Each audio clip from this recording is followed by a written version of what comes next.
warahmatullahi wabarakatuh. Perkenalkan, nama saya Dewi Nurmalasari dari kelas 12 MIA 1. Jadi yang akan saya bahas kali ini yaitu mengenai perlindungan dan penegakan hukum di Indonesia. A.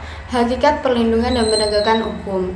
Manusia adalah makhluk bebas yang memiliki kepentingan masing-masing.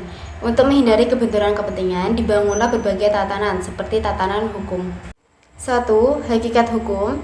Pengertian menurut para ahli yang pertama ada Immanuel Kant.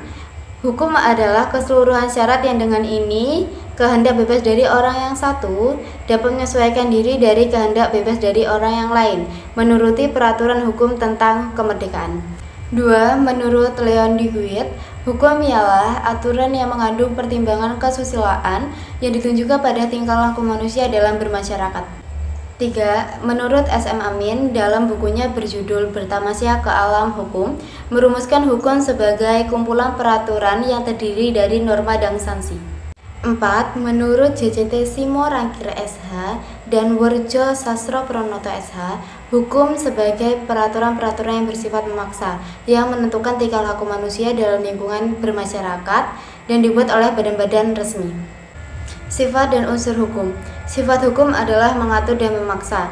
Adapun unsur dari hukum, pertama, peraturan tingkah laku manusia. 2. Peraturan itu dilegalkan oleh badan-badan resmi.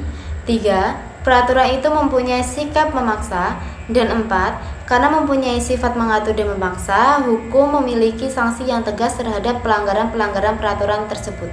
Ciri-ciri dan tujuan hukum. Ciri-ciri sebagai berikut. 1. Adanya perintah atau larangan. 2. Perintah atau larangan itu harus dipatuhi atau ditaati setiap orang. Jika dengan sengaja melanggar akan mendapatkan sanksi berupa hukuman.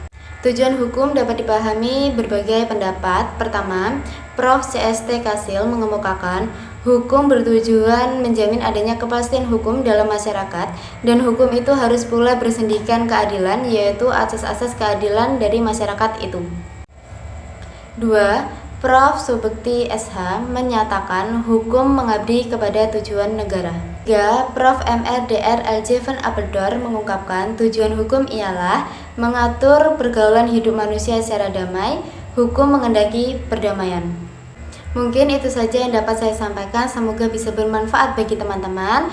Oke, saya ucapkan wassalamualaikum warahmatullahi wabarakatuh. 버스안에서 고인 이불 속에서 고인